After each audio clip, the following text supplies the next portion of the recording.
एक बार good morning. आज हम क्या है कि क्लास 10 की थ्योरम 6.4 को डिस्कस करेंगे। ये क्या है, ट्रायंगल चैप्टर की थ्योरम है, ठीक है।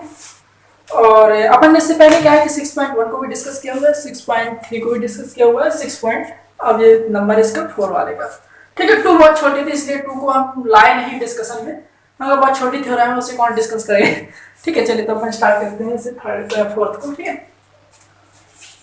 तो वो क्या कहता है, पहले इसके स्टेटमेंट पर गौर कर लेते हैं। रेड मार्कर कहां गया भाई? वो क्या कहता है कि if in two triangles, वो कहता है कि आपके पास दो ट्रायंगल हैं। कैसे? Side of one triangle are proportional होना चाहिए, proportional to the sides of other triangle. तो side of one triangle are proportional to sides of other triangle. इसका मतलब क्या है कि जब आपके पास कोई दो प्रकार के ट्रायंगल हैं, मान लीजिए हमारे पास दो ट्रायंगल हैं ए बी सी और डी ई और एफ, वो क्या कहता है साइड्स ऑफ वन ट्रायंगल। तो एक ट्रायंगल की जो साइड, मान लीजिए इस ए बी सी वाले की बात कर लेते हैं, तो ए बी सी की साइड कौन कौन सी है? ए बी है ना, और कौन है बी सी, और कौन है हमारा ए सी, है ना, है ना। एक ट्रायंगल की साइड दूसरे ट्रायंगल की साइड्स की क्या है? प्रोपोर्शन है। प्रोपोर्शन मतलब क्या है कि उनका जो रेशियो है वो क्या है? इक्वल है, ठीक है ना।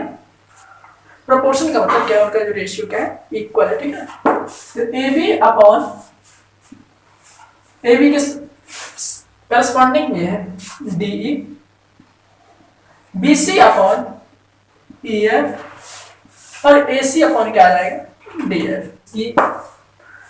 ये साइड इसके प्रोपोर्शनल में, ये साइड इसके प्रोपोर्शनल में, ये साइड इसके प्रोपोर्शनल में। मतलब क्या कि ए बी और डी ई का ratio, B C E F का रेशियो और ए सी डी ई का डी एफ का रेशियो, इन तीनों का रेशियो क्या है? अपन को दिया हुआ है इक्वल। तो अपन को क्या प्रूव करना है ये देखिए। अपन को ये प्रूव करना है कि दोनों ट्रायंगल कैसे हमारे सिमिलर है ना।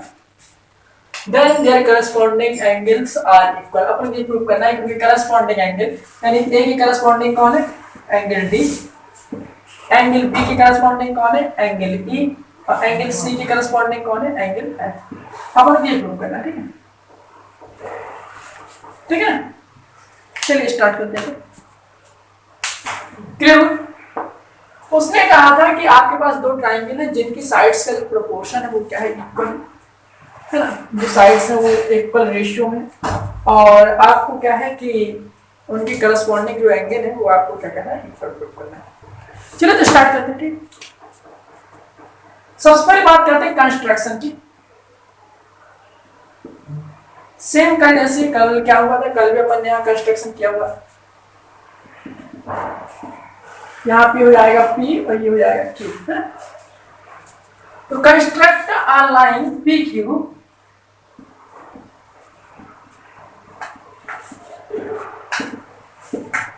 अभी अपन ने कैसे कंस्ट्रक्ट किए? सच दैट ऐसी कि ए बी जो है हमारा वो डीपी के इक्वल है और ए सी हमारा किसके इक्वल है? डी क्यू के।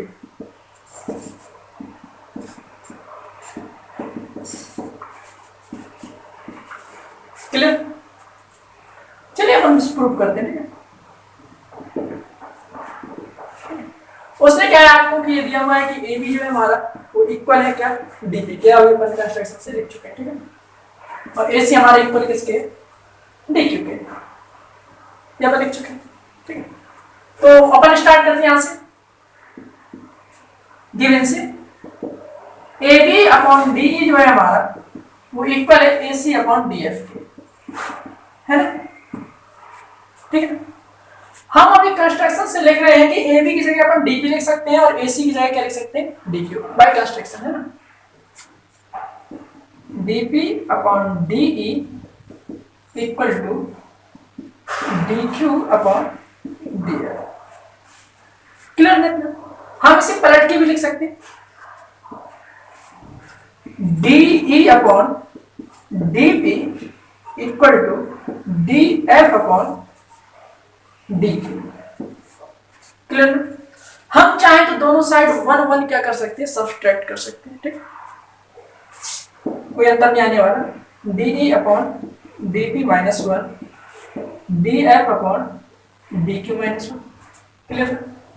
अपन एलसीएम लेंगे यहाँ पे एलसीएम आ रहा है हमारा डीपी, दिया जाएगा डीई माइनस डीपी, और ये क्या आ रहा है D F minus D Q upon D Q, clear ना हमारे? डीई माइनस डीपी, डीई यानी ये लाइन है पूरी, उससे क्या खत्म करना है अपन को, डीपी, तो डीपी ये वाला पोर्शन अगर अपन खत्म कर दें तो क्या बचेगा हमारा, पीई। डीपी डीपी ही रहेगा, डीएफ से डीक्यू उड़ाना है तो डीएफ पे ये पूरा है और डीक्यू हमारे इतना है, तो ये कहानी खत्म, इस पूरे से इतने ही कहानी खत्म। तो आप देख पा रहे हैं क्या बचेगा, क्यू है, क्यू है अपॉन डीक्यू, इतना क्लियर ना? चलिए अब अपन क्या है इसकी जस्ट आगे बात करते हैं। इसका मतलब क्या है कि जो थ्योरम नंबर 6.2 है वो आपकी क्या कहते हैं कि अगर इस टाइप की कोई कहानी चल रही होती है ना, कि जैसे मान लीजिए if a line intersect two sides of a triangle, if a line intersects two side of a triangle in same proportions, ठीक है, या इन सेम रेशियो, तो क्या होता है कि अगर कोई लाइन है वो इन दोनों के इस पोर्शन में सेम प्रोपोर्शन में काटती है, तो क्या होता है कि ये वाली लाइन जो इसकी क्या होती है, पैरेलल होती है, ठीक है ना? हमारा इसे सही कर लें, इसका और इसका रेशियो जो है हमारा, अगर इसका और इसके रेशियो के इक्वल है तो क्या होगा कि ये वाली लाइन जो है हमारी वो इस वाली लाइन की क्या होगी, पैरेलल होगी।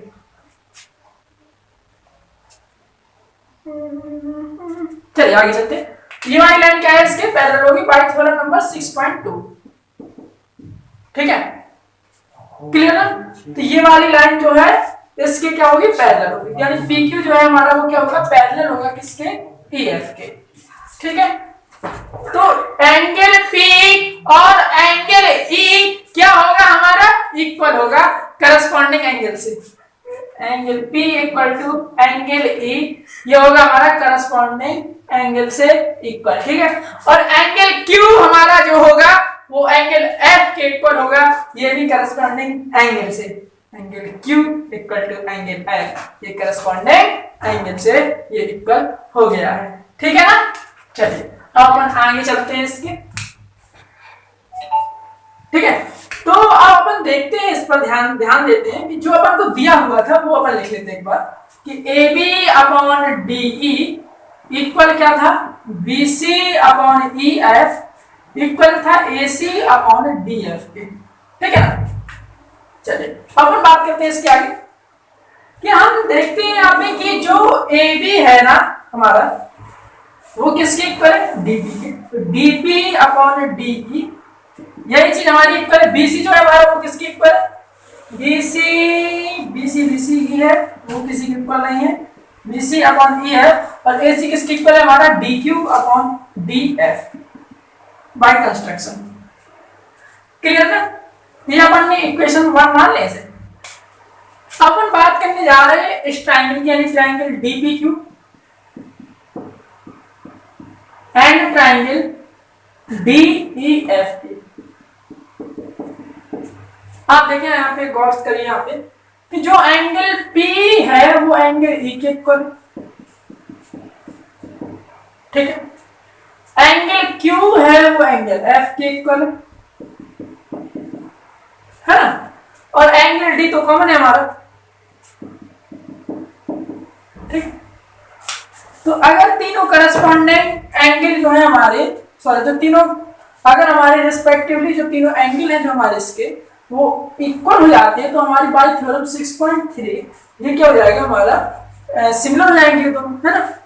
If corresponding angle of triangle are equal, if corresponding angle of two triangles are equal then this triangle are क्या, similar, ठीक है?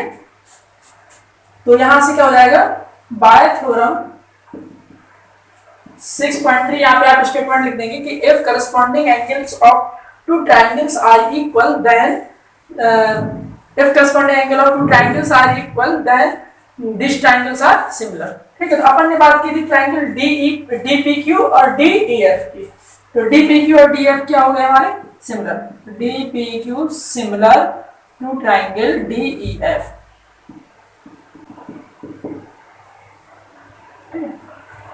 हाँ, अब अपन जानते हैं कि अगर कोई ट्रायंगल जो है हमारा सिमिलर होता है तो वो एक कैरेक्टरिस्टिक्स को और वो प्रोड्यूस करता है, वो क्या है हमारा कि DP अपॉन DE जो होगा हमारा वो इक्वल किसके होगा? DP अपॉन DE, यानी इस वाले का पहली साइड और इस वाले ट्रायंगल की पहली बड़ी side equal DQ upon DF equal PQ upon DF।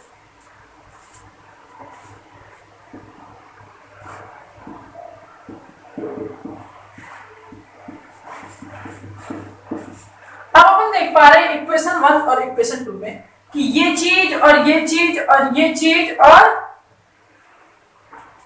ये चीज सेम लिखी हुई है, लिखी हुई है ना? क्लियर ना? यानी यही चीज किसकी इक्वल है? BC अपॉन EF के।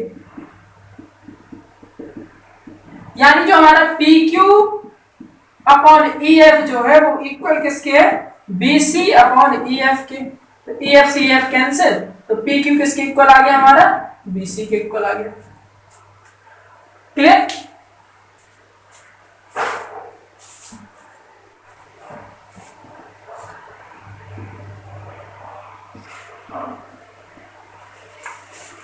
हम देख पा रहे हैं क्या कि ये वाली जो लाइन है ना हमारी AB वो किसकी इक्वल है? इस वाली लाइन के बाय कंस्ट्रक्शन। AC जो है वो किसके इक्वल है? इस वाली लाइन के बाय कंस्ट्रक्शन।